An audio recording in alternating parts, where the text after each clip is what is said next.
Oseas, Kabanata 2. Sabihin ninyo sa inyong mga kapatid na lalaki, Ami, at sa inyong mga kapatid na babae ay, Ruhama, makipagtalo kayo sa inyong ina, makipagtalo kayo, sapagkat siya'y hindi ko asawa, ni ako man ay kanyang asawa, at alisin niya ang kanyang pagpapatutot sa kanyang mukha, at ang kanyang pangalunya sa pagitan ng kanyang mga suso. Baka siya'y aking hubaran, at aking ilagay siya na gaya ng araw na siya'y ipanganak, at gawin ko siyang parang isang ilang, at ilagay ko siyang parang isang tuyong lupa, at patayin ko siya sa uhaw. Oo, sa kanyang mga anak ay hindi ako magdadalang habag, sapagkat sila'y mga anak sa patutot, sapagkat ang kanilang ina ay nagpatutot. Siya na naglihis sa kanila ay gumawa ng kahiya-hiya,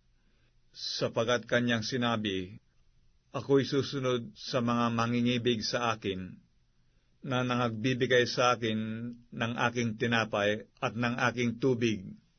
ng aking lana at ng aking lino, ng langis ko at ng inumin ko. Kaya't narito, aking babakuran ng mga tinig ng iyong daan, at ako'y gagawa ng bakod laban sa kanya, na hindi niya masusumpungan ang kanyang mga landas, at siya'y susunod sa mga mangingibig sa kanya, ngunit hindi niya sila aabutan, at hahanapin niya sila, ngunit hindi niya sila masusumpungan. Kung magkagayoy, sasabihin niya, Ako'y yayaon at babalik sa aking unang asawa, sapagkat naging mabuti sa akin kaysa ngayon, sapagkat hindi niya naalaman na ako ang nagbigay sa kanya ng trigo, at ng alak, at ng langis, at nagpaparami sa kanya ng pilak at ginto, na kanilang ginamit kay Baal. Kaya't aking babawiin ang aking trigo sa panahon niyaon, at ang aking alak sa panahong niyaon, at aking aalisin ang aking lana at ang aking lino na sana'y tatakip sa kanyang kahubaran. At ngayoy aking ililitaw ang kanyang kahalayan sa paningin ng mga mangingibig sa kanya, at walang magliligtas sa kanya mula sa aking kamay. Akin din namang papaglilikatin ang kanyang mga kalayawan, ang kanyang mga kapistahan, ang kanyang mga bagong buwan, at ang kanyang mga sabat, at lahat ng kanyang takdang kapulungan. At aking iwawasak ang kanyang mga puno ng ubas, at ang kanyang mga puno ng higos, na siya niyang sinasabi, Ang mga ito ang aking kaupahan na ibinigay sa akin ng mga mangingibig sa akin. At ang mga yaoy aking gagawing isang gubat, at kakanin ng mga hayop sa parang. At aking dadalawin sa kanya ang mga kaarawan ng mga Baal, na siya niyang pinagsusunugan ng kamangyan, nang siya'y nagpaparanya ng kanyang mga hikaw at kanyang mga hiyas, at sumusunod sa mga mangingibig sa kanya, at kinalilimutan ako, sabi ng Panginoon. Kaya't, narito,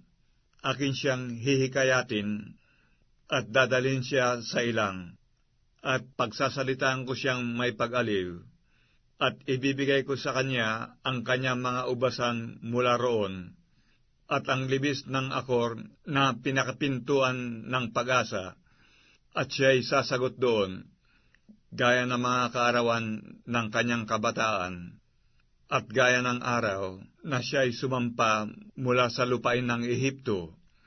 At mangyayari sa araw na yaon, sabi ng Panginoon, natatawagin mo akong Ishi, at hindi mo na ako tatawagin Baali,